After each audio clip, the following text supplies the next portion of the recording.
Asyhadu an la ilaha illallah wahdahu la syarika lah, wa asyhadu anna Muhammadan abduhu wa rasuluhu la nabiyya ba'dah. Allahumma salli wa sallim wa barik ala sayyidina wa habibina wa syafi'ina wa malazina wa qurrati a'yunina wa maulana Muhammadin wa ala alihi wa ashabihi wa liman tabi'ahu bi ihsanin ila yaumiddin.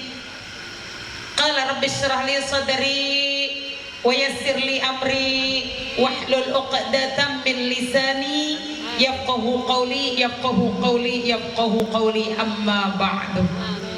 Yang sama-sama kita hormati dan kita muliakan Shahibul Bait, keluarga besar Bapak Risnoko dan Ibu Silviana Anita bersama putra-putri tercinta yang insya Allah kita doakan bersama-sama semoga senantiasa dilimpahkan rahmat, kesehatan dan keberkahan dari Allah Subhanahu wa Ta'ala. Tak lupa juga yang sama-sama kita hormati dan kita muliakan para guru-guru pembimbing kita yang alhamdulillah komplit hadir di sini semuanya. Alhamdulillah berkah buat Shahibul Bait, para ustazat yang tidak saya sebutkan satu persatu yang insya Allah mudah-mudahan kita doakan guru-guru kita ini semuanya dipanjangkan umurnya dalam sehat walafiat, berkah usianya, berkah rizkinya, mudah-mudahan diberikan kesabaran dalam membimbing kita sehingga insya Allah kita mudah-mudahan menjadi manusia-manusia yang berilmu, beriman dan bertakwa dan termasuk golongan hamba-hamba Allah yang beruntung di dunia dan di akhirat. Amin ya Allah ya Rabbal. Tak lupa juga tidak kalah pentingnya tentunya para ketua majelis taklim yang alhamdulillah mungkin ini gabungan ya, majelis taklim beberapa RT dan juga ada tim marawisnya, pimpinan yang tidak asing lagi guru marawis sejabodetabek yang sampai susah banget megang buntutnya.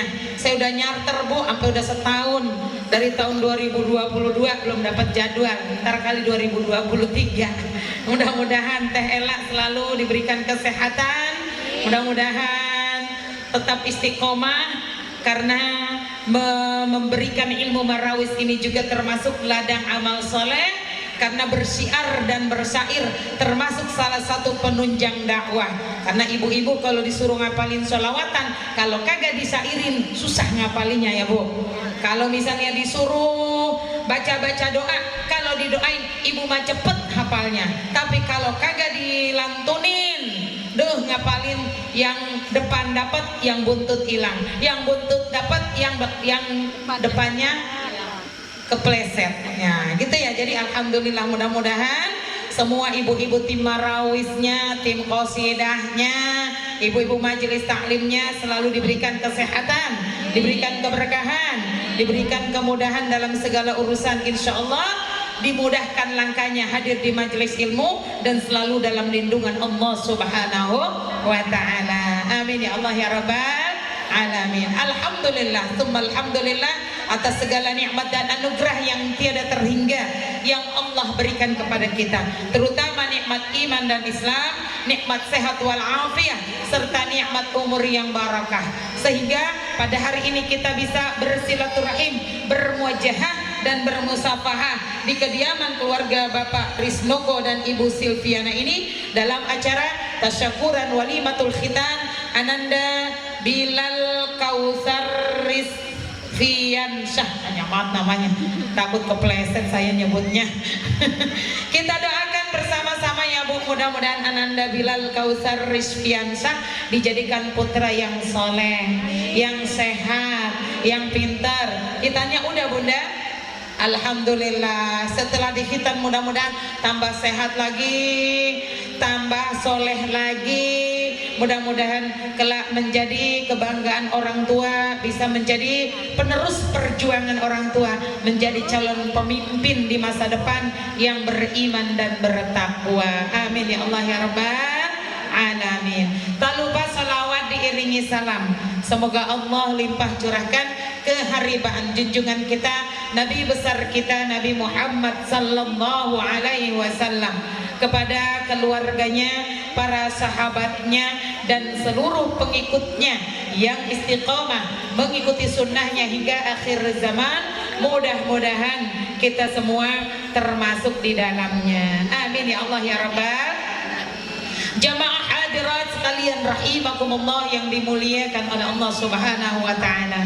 Allah Subhanahu wa taala memerintahkan kepada kita untuk mendidik anak-anak kita, karena anak ini adalah investasi yang paling berharga yang insya Allah bisa menuntun kita mudah-mudahan menuju surganya Allah Subhanahu wa taala.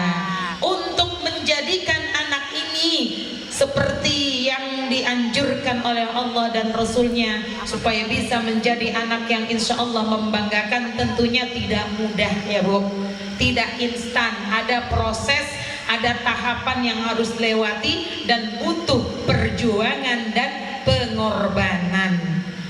Oleh karena itu, untuk memperjuangkan ada yang harus kita korbankan. Salah satunya hak dari anak kepada orang tua yang harus kita berikan, yaitu dengan menghitankannya.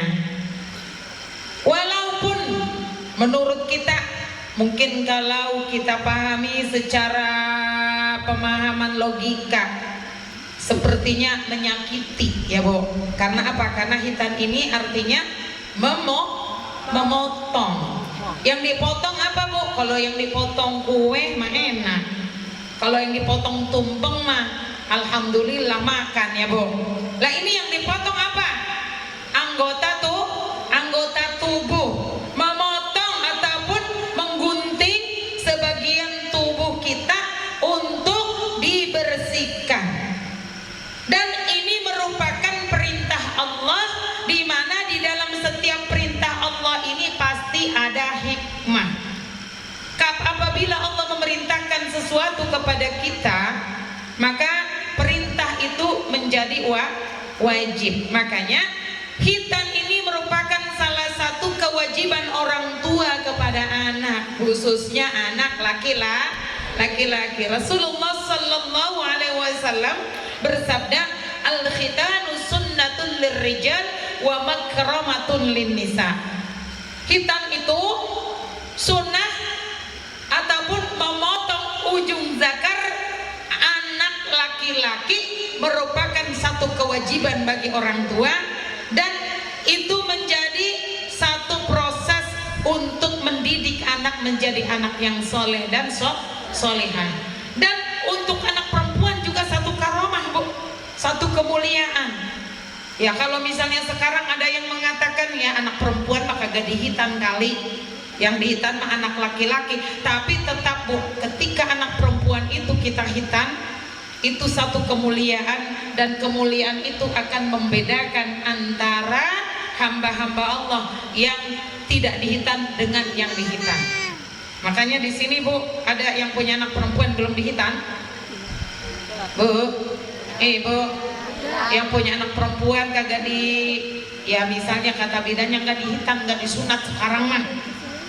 Mungkin itu termasuk salah satu bagian daripada misi misionaris dari orang-orang Yahudi, orang-orang Nasrani yang sengaja ingin mungkin menghancurkan nilai moral anak-anak kita. Karena apa Bu? Karena anak perempuan, mohon maaf, kalau tidak dihitan, ini secara ya bukan jorok ya, pagi-pagi dong gituan gitu ya, supaya kita paham, itu di ujung biji kacangnya anak perempuan itu Bu, itu di situ tuh libidonya seorang perempuan.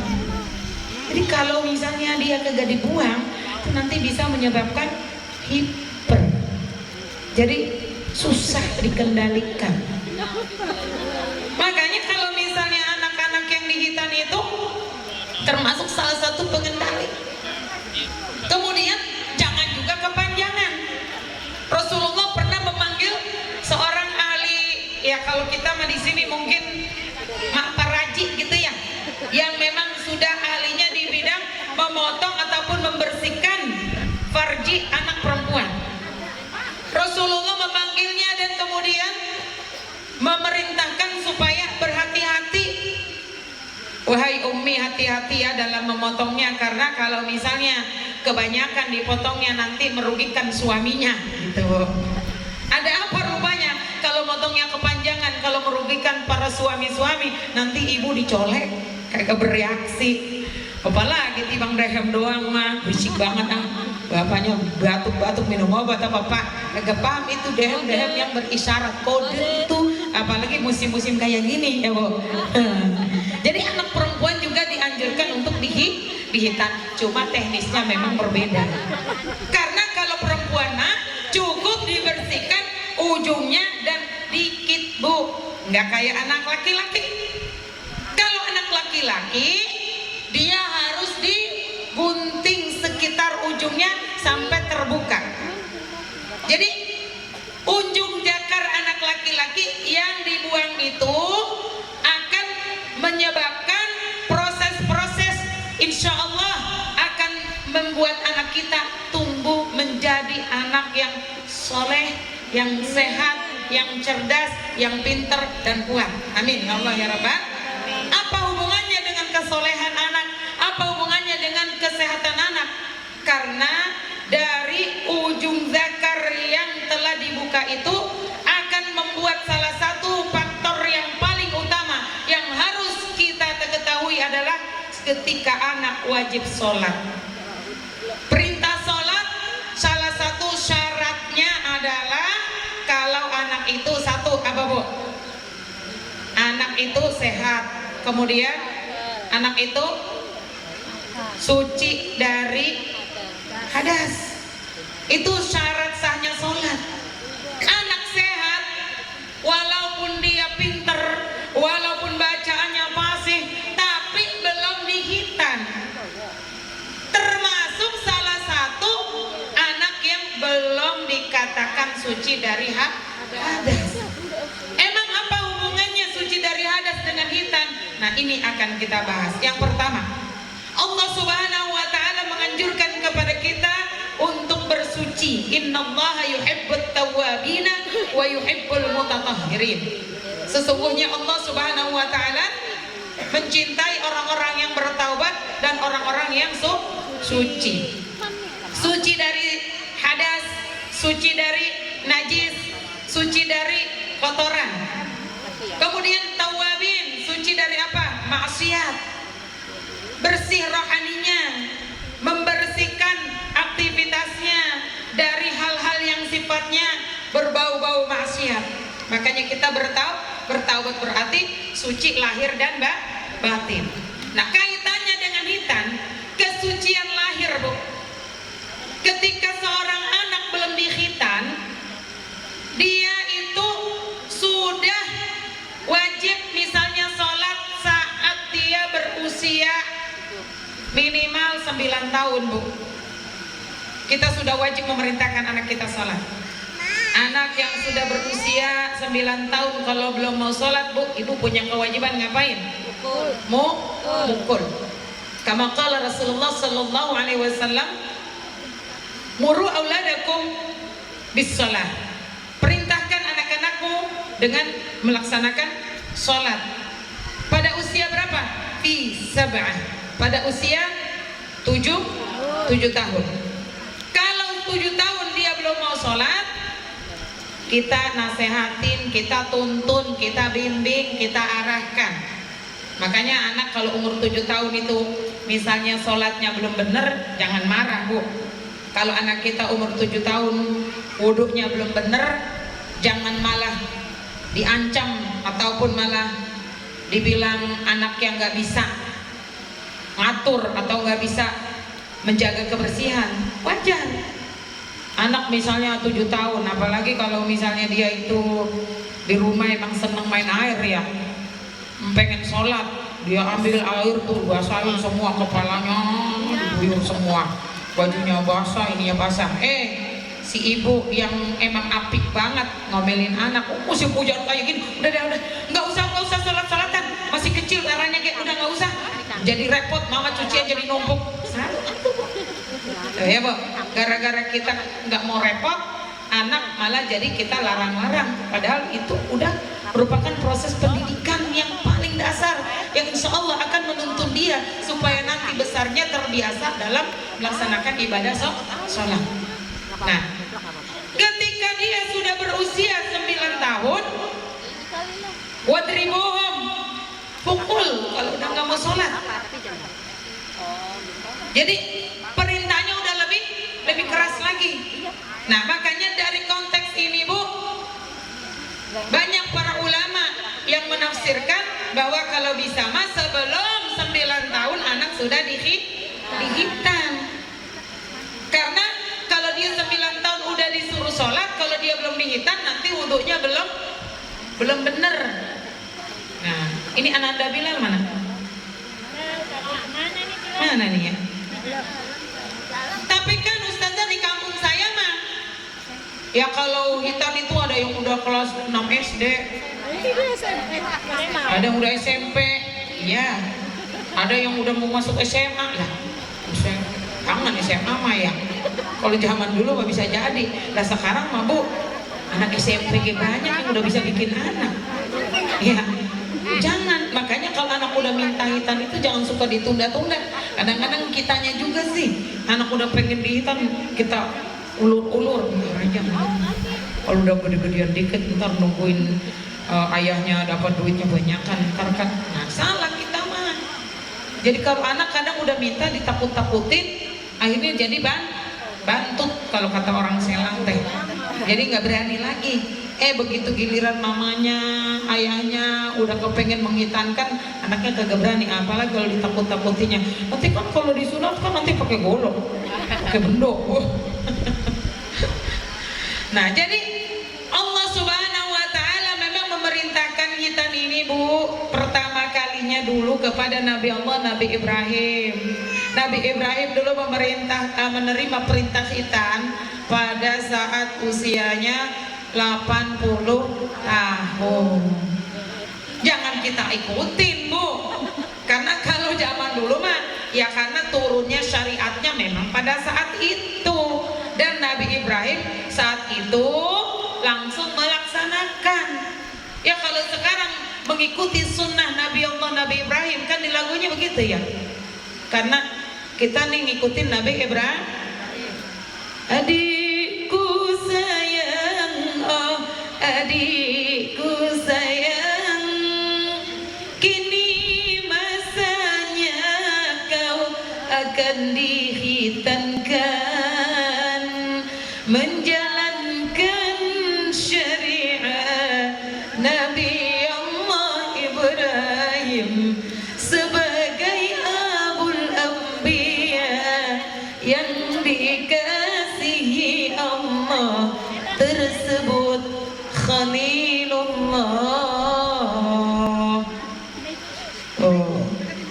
Nabi Ibrahim menerima perintah hitan.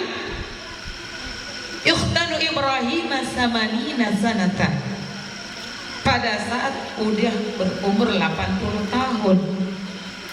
Ketika Nabi Ibrahim menerima perintah hitan itu, kemudian Nabi Ibrahim menyampaikan kepada jamaah, ada perintah Allah bahwa kita harus melaksanakan hitan. Kemudian jamaah bertanya, apa itu ya Rasulullah hitan? Kemudian dijelaskan sama malaikat Jibril bahwa perintah hitan itu adalah memotong sebagian daripada zakat. Kaget bu, kita kan udah pada begini, bayangin lah kalau 80 tahun dipotong bagaimana gitu ya. Nah pada saat itu Nabi Ibrahim minta diperjelas lagi yang mana yang dipotong dan untuk apa. Ya kalau misalnya dipotongnya dari pertama, misalnya dari akarnya, lah repot ya bu ya, mungkin gak ada generasi selanjutnya. Tapi rupanya yang dipotong apa? Ujung zakarnya aja, karena ada kulit yang menempel di ujung zakar itu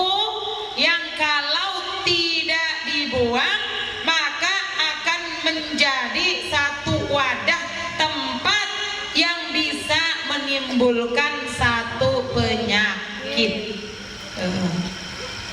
Bagaimana caranya? Nah, dibuka ujungnya, nggak usah dibayangin ya. Itu mah udah nanti dokter ahlinya aja yang ngerti. Pokoknya kita mah teknisnya kita taunya jadi aja. Sampai terbukalah tuh ujung zakar. Dan hikmah yang kita dapatkan ketika anak sudah dihitan, coba dibedakan Bu. Yang sudah dihitan dengan yang belum dihitan. Kalau belum dihitan Bu, anak itu pipis pasti belakang-belakangnya itu, terakhirnya itu kayak ada sisa-sisa. Ya apa enggak Bu? Bu, coba ntar kalau nggak percaya yang punya anak laki-laki, kalau anaknya kencing diliatin ya, lihat sampai tetesan terakhir. Bener nggak kayak gitu? Dan kalau dibiarkan Bu, itu lama-lama tetesan yang terakhir itu akan mengendap. Walaupun sedikit, karena air kencing itu kan kotoran Bu, kotoran sisa-sisa sari makanan yang kita makan, yang kita konsumsi, yang dia itu sudah diolah, sudah digiling, sudah dicampur dengan apa aja di dalam mesin yang ada di dalam tubuh kita, kemudian mampir ke ginjal, disaring, jadilah air kencing. Makanya penyakit-penyakit yang sering timbul apabila air kencingnya tidak lancar.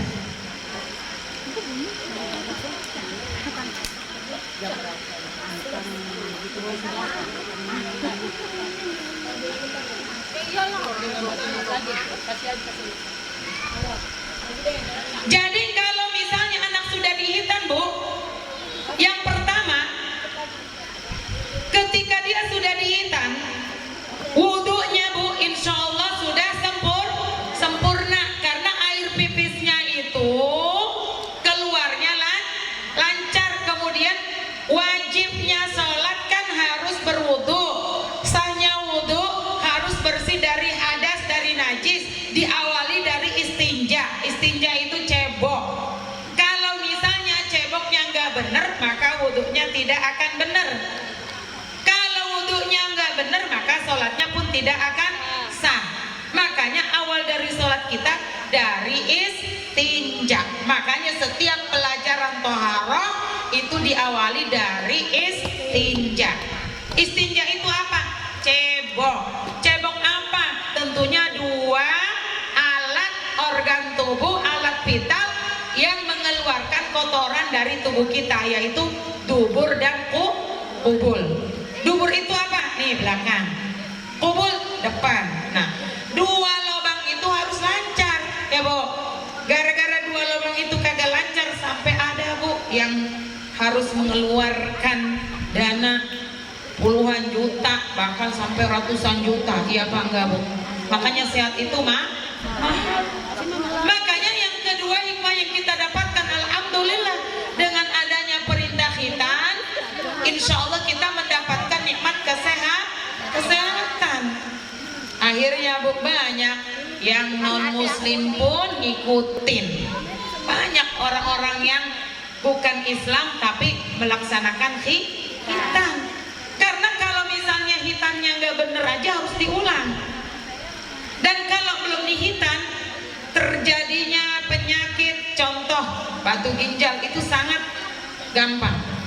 Penyakit prostat, penyakit kanker kelamin, khususnya bagi laki-laki. Makanya dengan menghitankan kita mendapatkan hikmah yang pertama, sucinya dari hadas.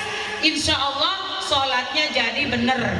Mudah-mudahan kalau sholatnya benar, anaknya insya Allah menjadi anak yang bisa membanggakan orang tua.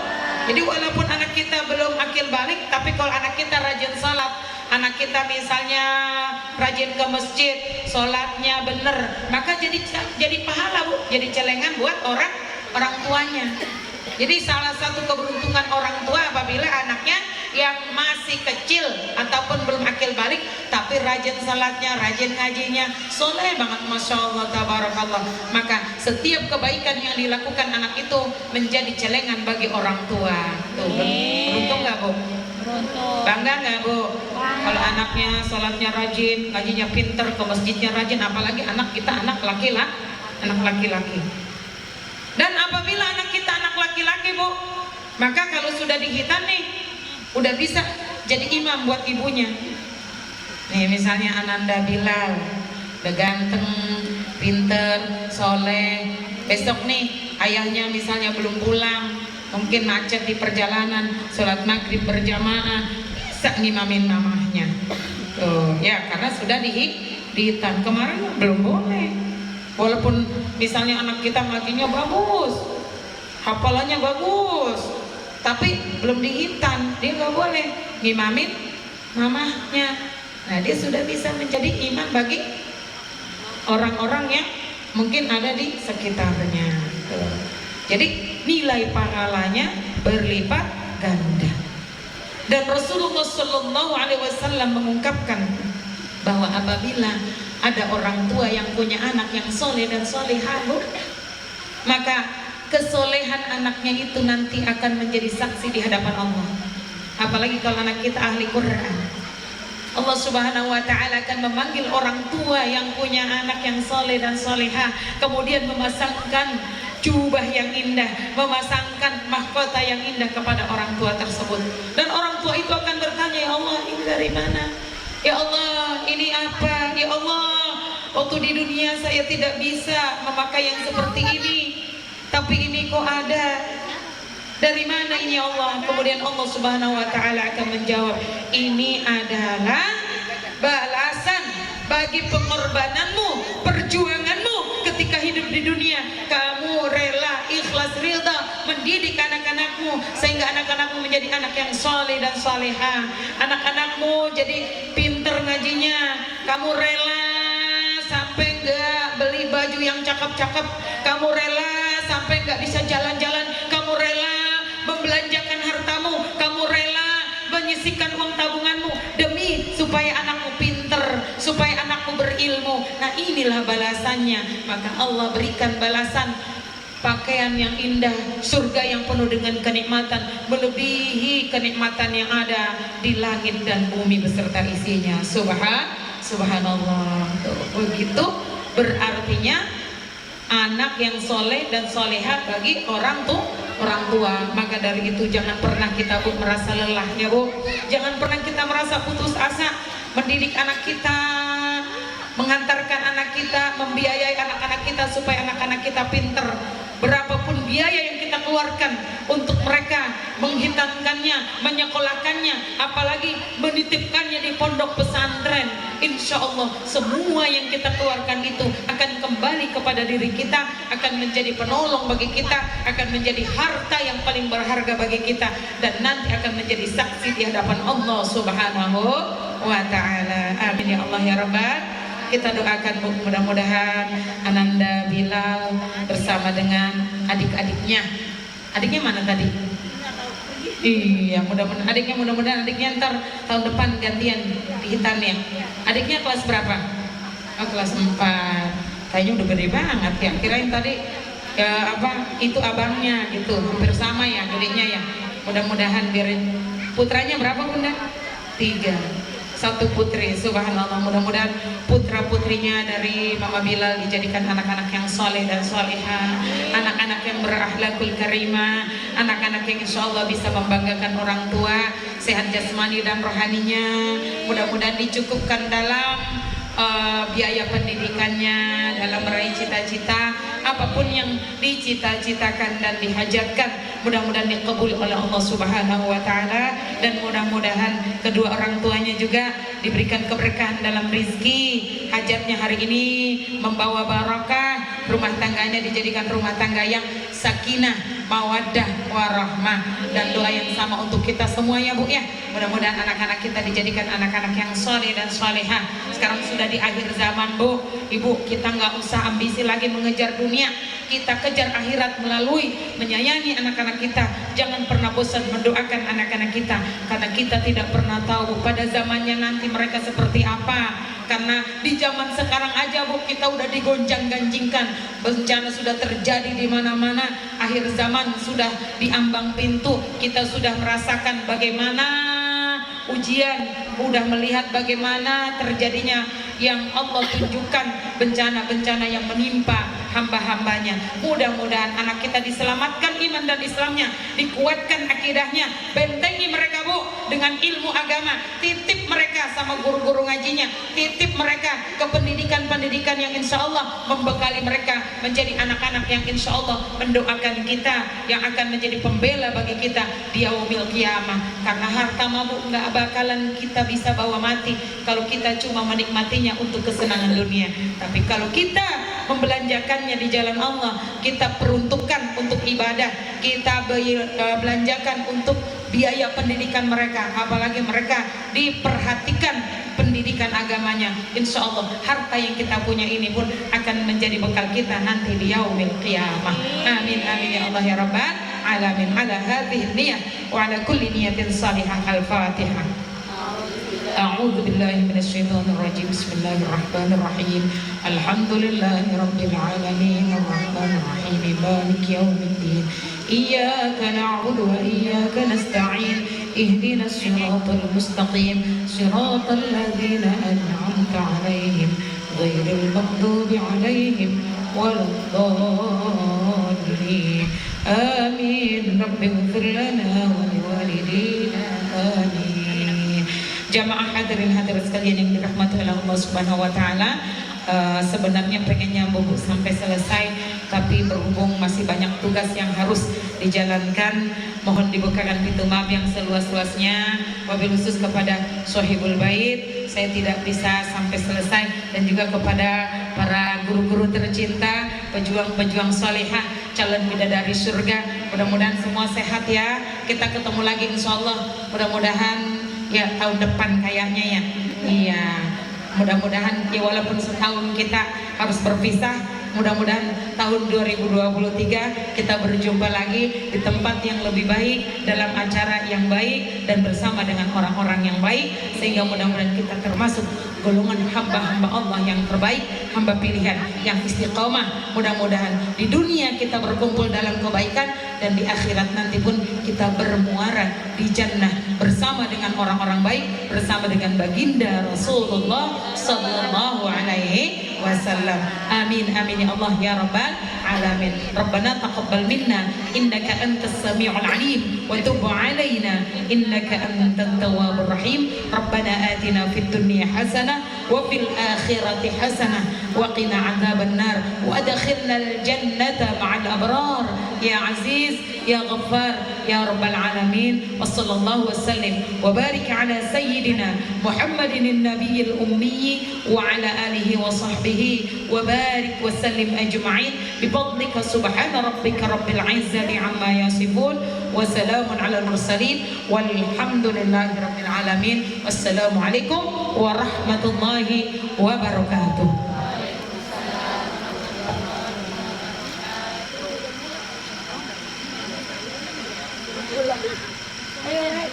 Hadrun, naik hadrun. Alamannya di rumah apa di rumah apa? Di rumah kakak.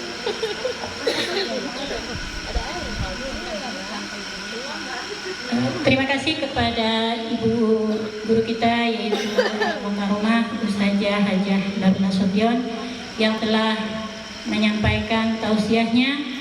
Mudah-mudahan bermanfaat bagi kita semuanya dan bisa kita kembangkan di kehidupan kita sehari-hari. Amin ya Allah ya Rabbal alamin. Dan acara saya serahkan lagi kepada bundanya.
Lupa kali dia sunat.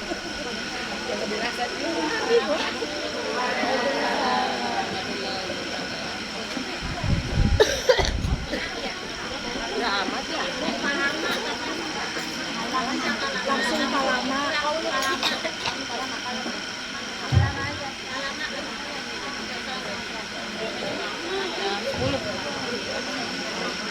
Iya, gaya.